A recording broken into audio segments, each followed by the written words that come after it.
नीरज जी। राधे राधे महाराज। महाराज जी, आपने निरंतर नाम जप का अभ्यास कैसे किया? राधा राधा राधा राधा राधा राधा राधा। नहीं, देखो तुम भी करो, राधा राधा राधा। अंदर करो।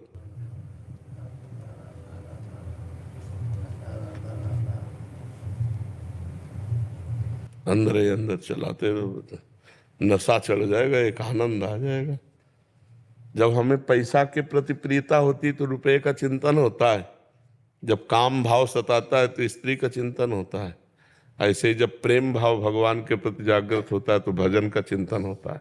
राधा राधा राधा राधा तद स्मरणेन परम व्याकुलते। जहाँ थोड़ा भी विस्मरण का भाव आया, व्याकुलता लगती है, अरे भगवान का नाम छूट गया, और अंदर अंदर अंदर अंदर भगवान का नाम। तो आप अभ्यास करो।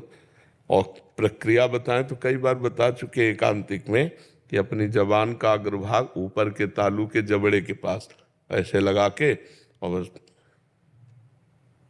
ये मुद्रा होती जिससे हमारे नाम जब चल रहा है, निरंतर नाम जब चल रहा है। आँख खोलो तो नाम, आँख बंद करो तो नाम।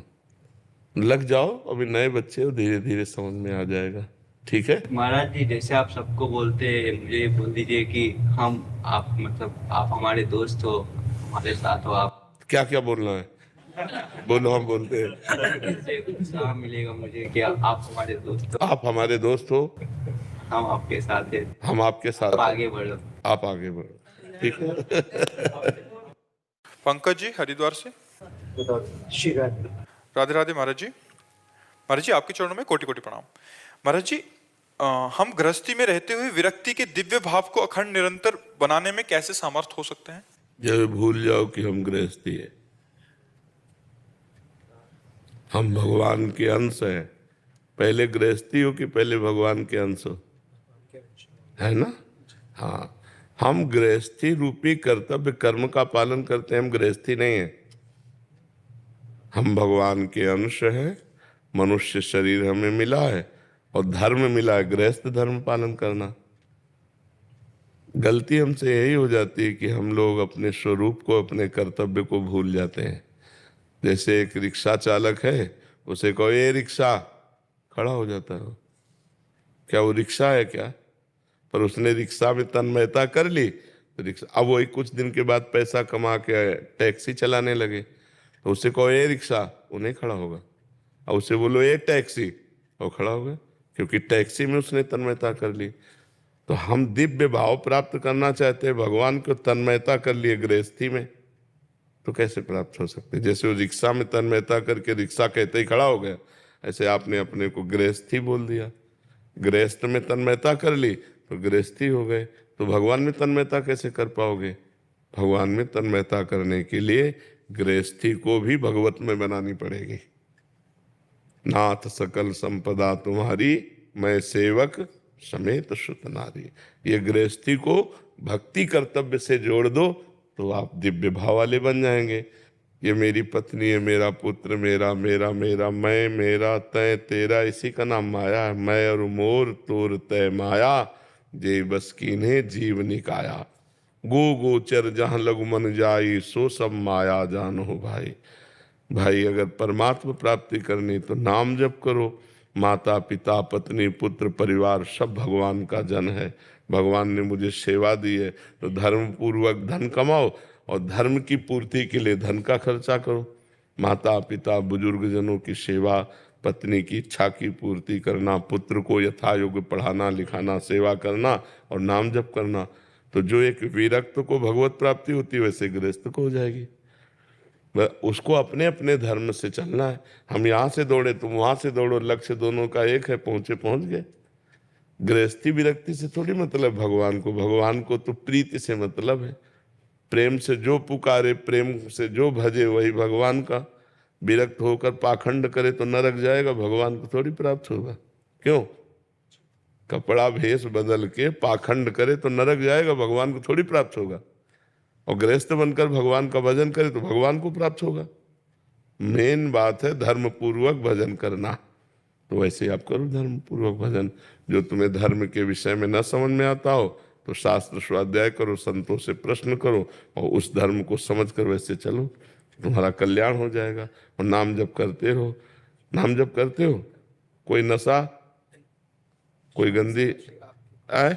श्याम सदाशिव का आपके मार्गदर्शन से जाप कर रहे हैं। अनु ठाकुर जी अमृतसर से, सत्संग से पता चला कि हमारी अंतिम मंजिल मृत्यु ही है, तो आत्मा सिर्फ परमात्मा की प्राप्ति के लिए आती है क्या महाराज जी? और जब उसे मार्ग या ज्ञान क्योंकि नहीं हम होता फंस गए हैं ना, तो हमको सुअर कुत्ता बनने पर ज्ञान नहीं हो सकता, भूत बनने पर भजन नहीं कर सकते, पशु पक्षी नाना प्रकार की योनियां हम भजन नहीं।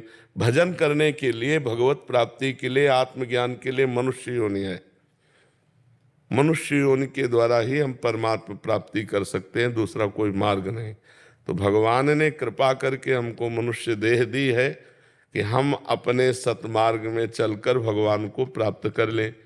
तो यहाँ आकर हम भूल जाते हैं सतमार्ग। भाई कमा रहे हैं, अपने परिवार के साथ खुश हैं, खा पी रहे हैं, इसलिए आप थोड़ी आए हो।